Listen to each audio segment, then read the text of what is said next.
Gene did over here. You see the strip on that boat? That's they call natural sea tall. And I got as far as bleaching it and prepping it, and I bought the sea tall, but I just haven't been able to do it. You know, this is going to be a huge job to varnish this again and keep it up. You know, I got to put, so I got the sea tall, it's ready to go.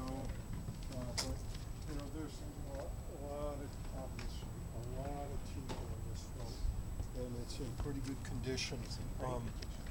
I've replaced a lot of stuff on this. Now, I'm going to tell you it's new, but it means it's new to the boat. And you know, I might have done it a year or two ago, but that bow pulpit, the anchors, all these stanchions, these were replaced. The sails. Now, did you rebed all the stanchions and everything yourself? Yeah, except for these. And I've got a leak right there on that one. Those have to be rebedded. You're saying where the chain plate is?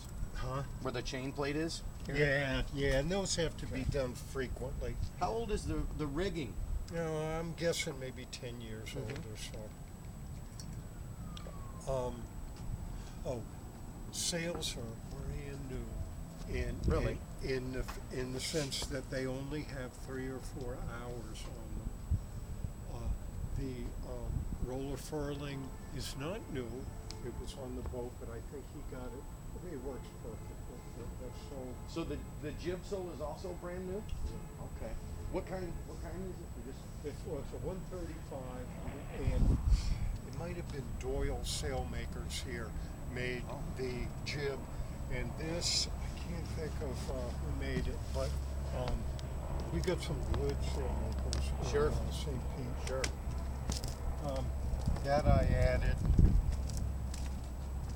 When I bought this boat, I had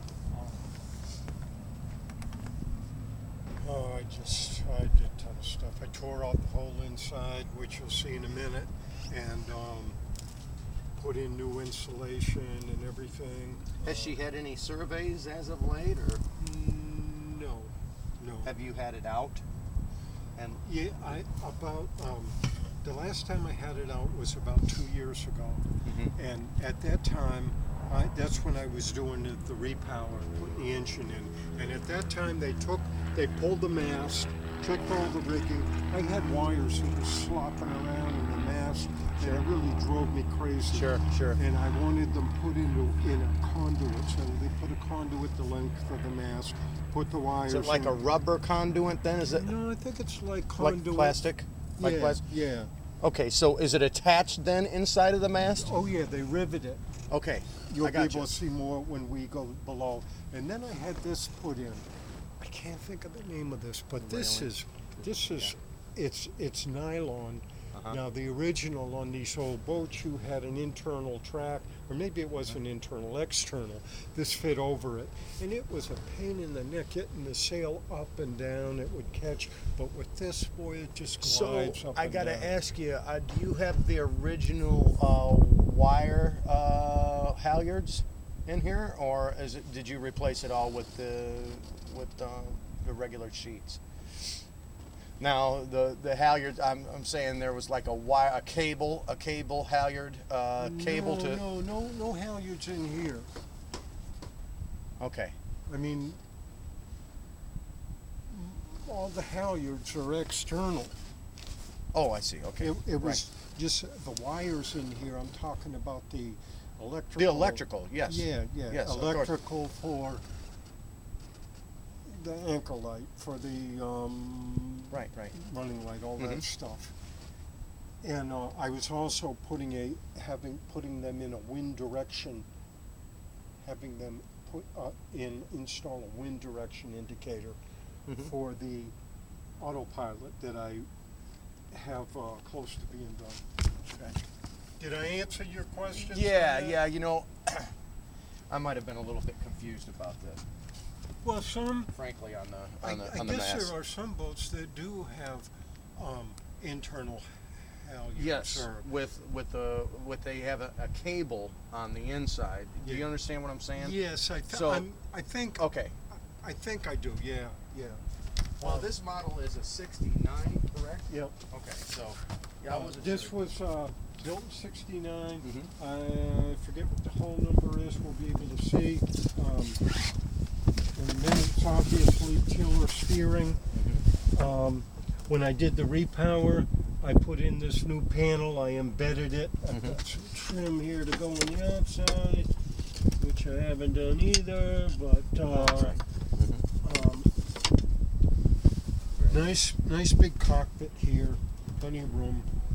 And so your autopilot connects over there then? Or? Well, that's where the old one went, but for the new one, I ran a wire over here, and it's waiting. And I wanted to put it there because when I sail, I sail like this. I'm right-handed, I got you. and so it just made more. You know, it's a piston that goes like. Sure. Yeah. Nice winches there, eh? Yeah. Those I Self-sailing. didn't get put on, but they were new from the other owner. I think the other owner was bought this up in Ohio. Are cartons built in Ohio? They are, yeah. Yeah, I think That's they actually where we're from. Matter of fact, Toledo. And, Oh yeah. And he sailed this on the Great Lakes for 20 years or so. So she's been a freshwater boat a good portion of her life. Yes, and you know, so I think first 20 was Lake Erie, and then it was on the Chesapeake for the next 10 years. And then I bought it, sailed it down to Washington, North Carolina, hauled it and worked on it for almost a year. And quit my job and sailed down here, sailed down the East Coast and through the waterway and up here. And I had lived here 30 years ago, so it was kind of like a homecoming for me. Fantastic. Kind of a neat traveler situation. Yeah, I mean, it isn't as fancy as what he's got, but it's out of the way here. And there's your line to control it right here. So it works pretty well. This is I mentioned autopilot to you. This is no cheap autopilot. It was like $2,000, and it's 90% installed. You seen enough outside? You want to go below? Sure.